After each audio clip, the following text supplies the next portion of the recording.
আসসালামু আলাইকুম রহমতুল্লাহ। সুপ্রিয় শিক্ষার্থীরা, আশা করি তোমরা সকলেই ভালো আছো। আজকে আমরা অন্বয় থেকে আসলে কিভাবে ফাংশন হয় সে বিষয়টা দেখব। তাহলে চলো শুরু করা যাক। তুমি একটু খেয়াল করো, দেখো আমি অন্বয় থেকে ফাংশন হওয়ার দুইটা শর্ত লিখে রেখেছি। প্রথম শর্তটা হচ্ছে একটি x এর অধীনে একাধিক y থাকা যাবে না।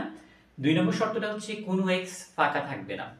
একটু খেয়াল করো, তুমি মনে করো যে শর্তটা জানো না, বুঝো না, কোনো সমস্যা নাই।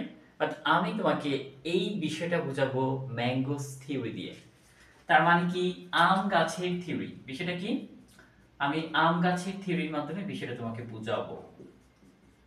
আম গাছের থিওরি। চলো আমরা দেখি। এখানে টোটাল আমি কেস করব হচ্ছে কি 4টা কেস। দেখো, প্রথম কেস, কেস 1। মনে করো যে আমি বলছিলাম আম গাছের থিওরি দেখবো। সো চলো, প্রথমে নিলাম হচ্ছে আম, তারপরে আমি নিলাম হচ্ছে আম গাছ। ওকে, কি কি আম হতে পারে? মনে করো যে আমি ফজলি আম নিলাম, তারপরে মনে করো যে আমি ল্যাংড়া আম নিলাম, তারপরে মনে করো যে আমি হিমসাগর আম নিলাম। এটা হচ্ছে আমার আম। আর আম গাছ হতে পারে মনে করো যে এরকম ফজলি আম গাছ, লেংড়া আম গাছ, হিমসাগর আম গাছ। তাদের মধ্যে সম্পর্ক হচ্ছে এফ এর সাথে এক্স প্রাইম, এল এর সাথে এল প্রাইম, এইচ এর সাথে এইচ প্রাইম। তো আমি তোমাকে একটু কথা বলে দিই, বিষয়টা একটু ভালো করে খেয়াল রেখো। যে এমন ঘটনা ঘটবে যেগুলা বাস্তব জগতে, বাস্তব জীবনে সম্মত, মানে যেগুলো এক্সিস্ট করবে বাস্তব জগতে। এইটুকু মনে রাখো। ওইটা মনে করো যে না, ওইটা আমি জানি না, তাও আমি এটা ব্যাখ্যা করে দেবো, কোনো সমস্যা নাই। মনে করো আম, এটা হচ্ছে আম গাছ। দেখো তো, একটা ফজলি আম গাছ থেকে একটা ফজলি আম হতে পারে না? স্যার, অবশ্যই হতে পারে। বিষয়টা এরকম খেয়াল করো। মনে করো যে এটা একটা আম গাছ, হ্যাঁ। ওকে, আম গাছটা অত সুন্দর হয় নাই, বাট এটা আম গাছ, তুমি ধরে রাখো। এটা একটা আম গাছ। আম গাছের বয়স মনে করো যে 6 মাস। তো এত ছোট একটা গাছ, অবশ্যই কম আম ধরবে। ধরো যে 7টা আম হয়েছে, ঝরে পড়ে একটা আম আসছে। কয়টা আম আসছে? একটা আম আসছে আর কি, হ্যাঁ। এই যে আম, এমন একটা আম গাছ যেটা বয়স হচ্ছে 1 মাস বা 6 মাস। যে 6 মাসে মনে করো যে একটা আম আসছে আর কি। এটা বাস্তব, বাস্তব জগতে কিন্তু সম্মত। দেখো, এফ প্রাইম একটা হচ্ছে কি, আমার হচ্ছে ফজলি আম গাছ থেকে একটা ফজলি আম পেতে পারি, একটা ল্যাংড়া আম গাছ থেকে একটা ল্যাংড়া আম পেতে পারি, একটা হিমসাগর আম গাছ থেকে আমি একটা হিমসাগর আম পেতে পারি। এটা কিন্তু বাস্তব জগতে সম্মত।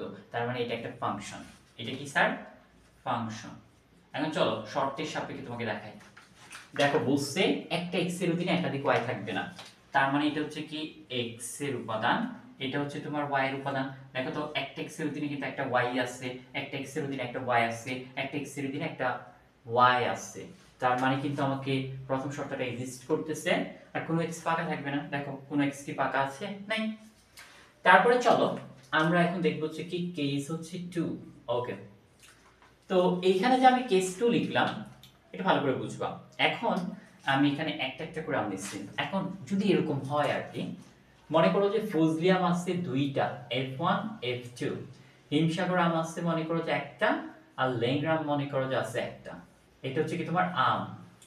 আর যদি আমি এখানে আম গাছ নেই, কি নিব স্যার? আমি যদি এখানে আম গাছ নেই, এরকম নিলাম, মনে করো যে আজকে তোমার কি হবে, তোমার হচ্ছে ফজলি আম গাছ, তারপর হচ্ছে হিমসাগর আম গাছ, তারপর হচ্ছে কি লেংড়া আম গাছ। দেখো, এইটা এটার সাথে সম্পর্ক করতেছে, এইটা এটার সাথে সম্পর্ক করতেছে, এইটা এটার সাথে, এইটা এটার সাথে। একটু বাস্তব জগতে চিন্তা করো তো, যে একটা ফজলি আম গাছ থেকে তোমার কি 2টা আম হতে পারে না? হ্যাঁ, হতে পারে। মনে করো যে গাছটার বয়স হচ্ছে 1 বছর, এখন একটু বড় হয়েছে আর কি গাছটা, হ্যাঁ, একটু এখন বড় হয়েছে, এদিকে একটা আম ধরছে, এইদিকে একটা আম ধরছে। তো একটা ফজলি আম গাছ থেকে তুমি কিন্তু 2টা ফজলি আম পেতেই পারো, বাস্তব জগতে সম্মত এক্সিস্ট করে। একটা তোমার হচ্ছে হিমসাগর আম থেকে তুমি কিন্তু একটা আম গাছ থেকে একটা হিমসাগর আম পেতেই পারো। একটা হচ্ছে কি ল্যাংড়া আম গাছ থেকে তুমি কিন্তু একটা ল্যাংড়া আম পেতেই পারো। ঠিক আছে? তার মানে এটা কিন্তু, এই কেসটা কিন্তু আমার বাস্তব জগতে সম্মত। তার মানে এটা হচ্ছে কি আমার ফাংশন। এটা কি আমার ফাংশন। ওকে, একটি এক্স এর অধীনে একাধিক ওয়াই থাকবে না। দেখো তো, একটি এক্স এর অধীনে একাধিক ওয়াই আছে।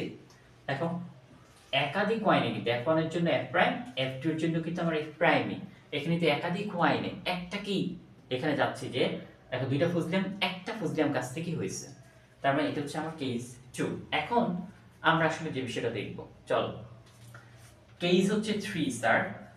কেস 3 এর মধ্যে আমরা এরকম দেখতে পারি যে মনে করো তোমার আম হচ্ছে একটা ফজলি আম আছে, একটা ল্যাংড়া আম আছে, একটা হিমসাগর আম আছে।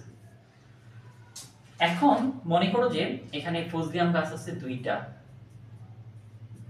তারপরে মনে করো যে আছে ল্যাংড়া আম গাছ, তারপর আছে হিমসাগর আম গাছ। দেখো তো ফজলি আম এটার সাথে সম্পর্ক করতেছে, এটার সাথে সম্পর্ক করতেছে, এটার সাথে সম্পর্ক করতেছে, এটার সাথে সম্পর্ক করতেছে। এইটা কিন্তু আম গাছ। আচ্ছা, তার আগে আমি তোমাকে একটু প্র্যাকটিক্যালি চিন্তা করে মনে করো যে তোমার কাছে 2টা আম গাছ আছে, এরকম 2টা আম গাছ আছে, এখানে আরো একটা আম গাছ আছে, ওকে, এটা আরো একটা আম গাছ আছে। তো এরকম হয় কখনো, মনে করো যে 2টা আম গাছের মধ্যে একটা আম, একটু চিন্তা করো প্র্যাকটিক্যালি। মনে করো এটা হচ্ছে 2টা আম গাছ, 2টা আম গাছের মধ্যে কিন্তু কখনো একটা আম হতে পারে? এটা বাস্তব জগতে কি সম্মত? হ্যাঁ, এটা কি এক্সিস্ট করবে? না স্যার, এটা তো এক্সিস্ট করবে না। বাস্তব জগতে এরকম কোনো ঘটনা নাই যে ঘটনার মধ্যে আসলে আমরা দেখতে পারি যে 2টা আম গাছের মধ্যে একটা আম ধরে। এটা সম্ভব না। এইবার এখন তোমাকে আমি এটা একটু প্র্যাকটিক্যালি চিন্তা করো, একটা এক্স এর অধীনে একাধিক ওয়াই থাকবে না। দেখো এই যে এটা কিন্তু এক্স এর উপাদান, এগুলো কিন্তু এক্স, এগুলো কিন্তু ওয়াই। দেখো একটা এক্স মানে একটা হচ্ছে তোমার হচ্ছে ফজলিয়াম থেকে, একটা ফজলিয়াম 2টা ফজলিয়াম গাছ থেকে কখনোই আসতে পারে না, কখনোই আসতে পারে না। দেখো একটা এক্স এর অধীনে একাধিক ওয়াই থাকা যাবে না, একাধিক ওয়াই কিন্তু এই যে একাধিক ওয়াই, তার মানে একটা এক্স এর অধীনে একাধিক ওয়াই থাকা যাবে না। তার মানে এটা কিন্তু আমার ফাংশন নয়, আর দেখাই লাগবে না। এটা কি নয় স্যার? এটা ফাংশন তোমার নয়। চলো এখন আমরা দেখব হচ্ছে কি কেস হচ্ছে 4। তো মনে করো যে কেস 4 এর মধ্যে আমি এরকম নিলাম, এটা তোমার হচ্ছে কি আম, আর এটা হচ্ছে তোমার হচ্ছে কি আম গাছ। ভালো কথা। মনে করো যে এরকম নিলাম, এটা হচ্ছে কি একটা ফজলি আম, এটা হচ্ছে কি তোমার হচ্ছে কি একটা ল্যাংড়া আম, এটা মনে করো যে একটা হচ্ছে কি হিমসাগর আম। এখানে আমি নিলাম মনে করো একটা ফজলি আম গাছ, এখানে নিলাম হচ্ছে কি একটা ল্যাংড়া আম গাছ। এখন তাদের মধ্যে সম্পর্কটা এরকম করতেছে, এটার সাথে এটা, এটার সাথে এটা। একটু খেয়াল করো তো স্যার, একটা ফজলিয়াম গাছ থেকে তুমি একটা ফজলিয়াম পেতেই পারো, ইটস নরমাল এবং এটা বাস্তব জগতে সম্মত। একটা ল্যাংগ্রাম গাছ থেকে তুমি কিন্তু একটা ল্যাংগ্রাম পেতেই পারো, কিন্তু শুধু আম আছে কিন্তু আম গাছ নাই, এরকম কি আদৌ সম্ভব পৃথিবীতে? না, পৃথিবীতে সম্মত নাই। কারণ হচ্ছে গাছ ছাড়া তো তুমি ফল পাবা না, তা আসলে ফলটা কিভাবে আসে? এটা বাস্তব জগতে সম্মত নয়। এখানে খেয়াল করো, কোনো এক্স কিন্তু ফাঁকা থাকবে না। দেখো তো এই যে এক্স এর মধ্যে কিন্তু আমার একটা ফাঁকা আছে, এই এইচ কিন্তু কারোর সাথে সম্পর্ক তৈরি করতেছে না, তার মানে কিন্তু এটাও ফাংশন নয়। তা আমরা আশা করি ফাংশন এবং ফাংশন নয় বিষয়টা তোমরা খুব ভালো করে বুঝতে পারছো। এখন আসলে আমি তো এক্সাম্পলের সাহায্যে তোমরা দেখাইছি, আসলে পরীক্ষায় কিরকম আসবে সে বিষয়টা আমরা একটু দেখি। চলো শুরু করা যাক।